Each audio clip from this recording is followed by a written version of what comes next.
At the risk of sounding extremely cliche, hitting rock bottom was probably the best thing that could have happened to me.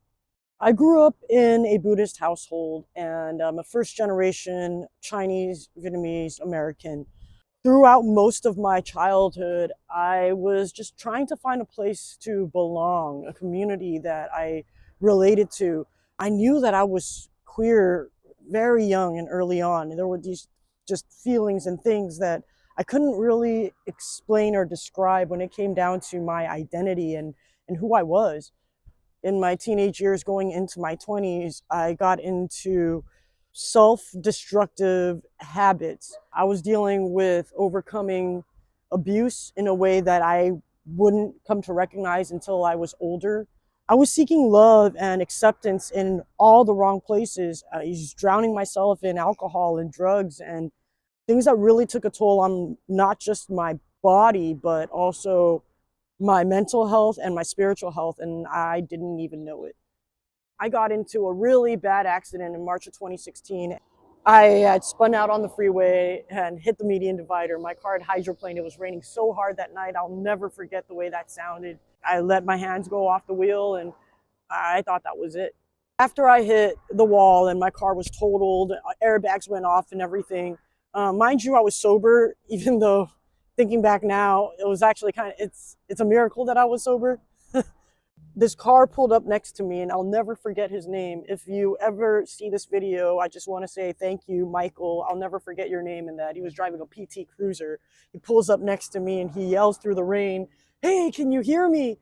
And I'm coming to, and I said, "Yeah, I can hear you." He said, "Hey, you're blocking the fast lane. Hop into my car if you can move and I'll take you over to the shoulder. It's really dangerous where you're at right now." So I said, okay. I couldn't get out of the driver's seat, so I had to actually crawl out and get out through the passenger seat and hopped into Michael's car, and he pulled me over to the shoulder on the right. At the time, I was still smoking cigarettes, and so I asked him, "Hey, Michael, I'm going to get out of the car. I'm going to make some phone calls. I'm going to have a cigarette. I don't feel like sitting in a car right now." And he said, "Are you sure?" I said, "Yeah." I step outside, and I look over the rail, and if I had spun right instead of left, I would not have survived that accident. For sure, my car would have rolled off the hill and that would have been the end of me.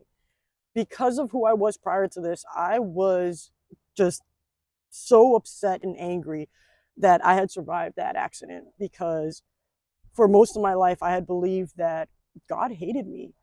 I didn't even really have a relationship with him. I had this weird vision that society put in my head of who God was, this being, that was out there. And I dabbled in, some new age stuff even on the way to trying to find my spirituality and understanding of what my purpose in life was.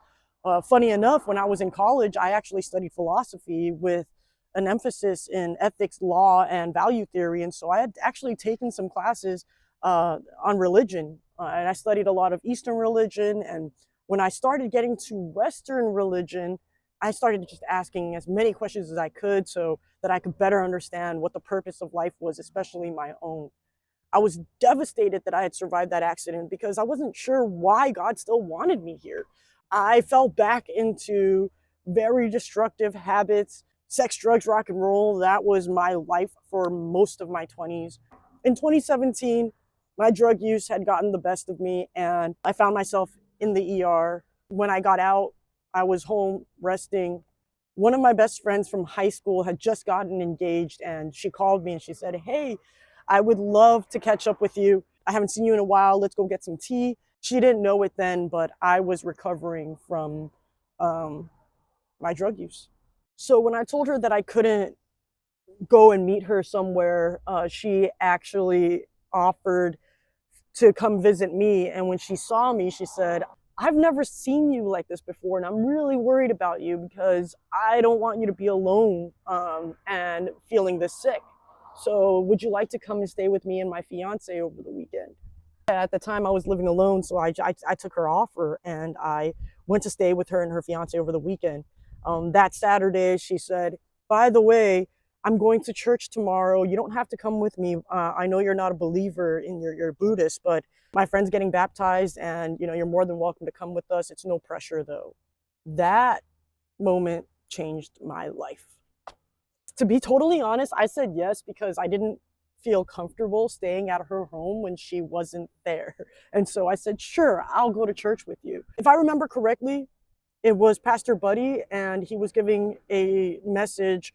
This was at Saddleback in Lake Forest. After that weekend, I felt this call to get to know God just a little bit better. And so I started searching. I was researching. I was reading about the Bible. I was reading about Christianity, but I didn't know where to go. And I started looking for a different church to maybe attend, specifically an affirming church. And I was able to find one or two, but it just didn't feel like home. By the time it was 2018, I was not going to church. I stopped my search for God and for Jesus. And at the end of 2018, I was actually going through a few major changes in my life. And I had just come out of a pretty devastating breakup to me. It was a heartbreak.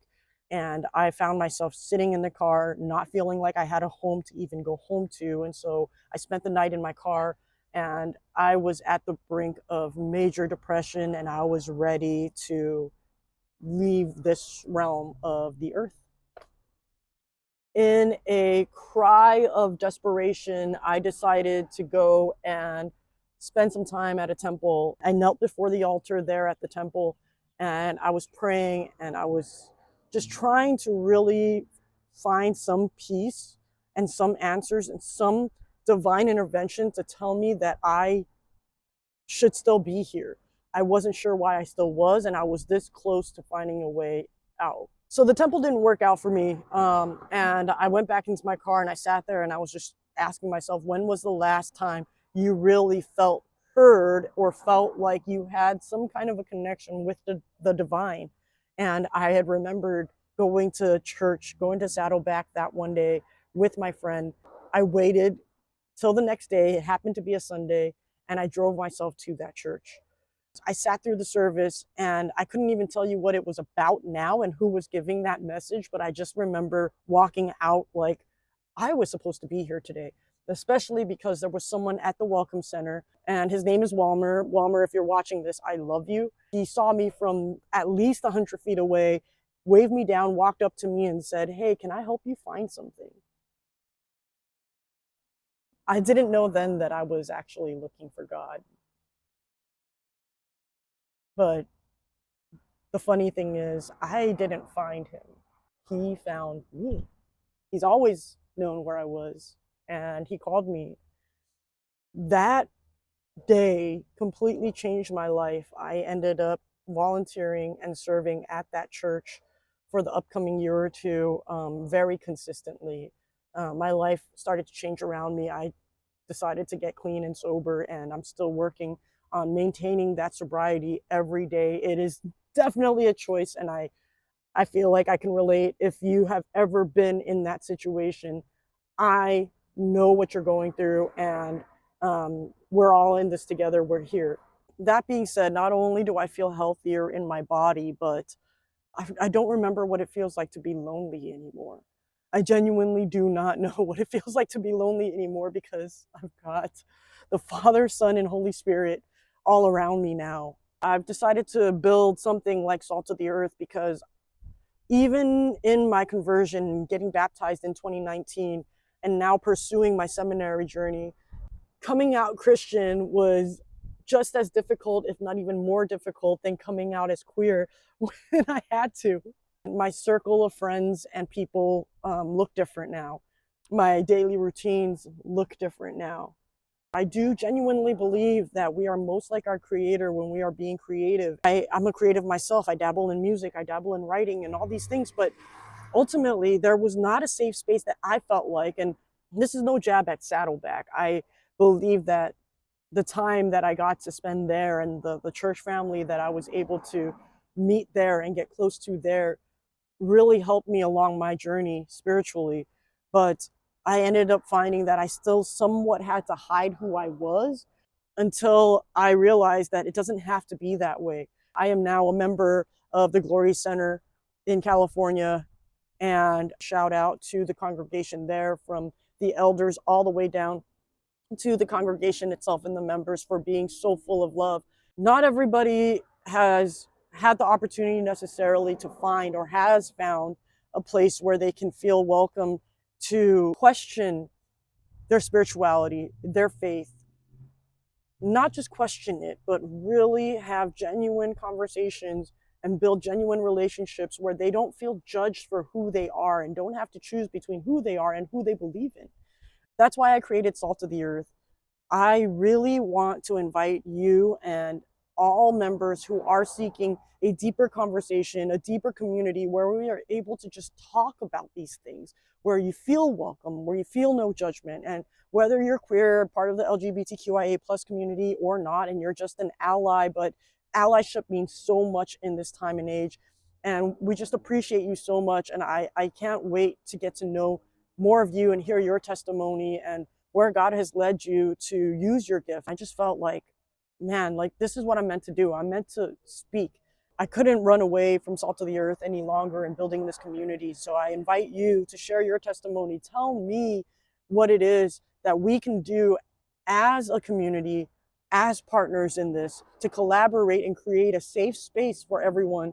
Whether you're here in California or you're in another state across the country or you're in a completely different country, it doesn't really matter. The beauty about school is that it is online and anybody can access it. And so I hope to extend that and minister to the community. If any of this sounds familiar to you, please join Salt of the Earth. I would love, love, love to build this family together and this community together where you and I and everybody like us has a safe space to go ahead and have conversations, seek a relationship with God, seek a relationship with Jesus, have no judgment, have a support system. That's what we're here for. And I can't wait to get to know you.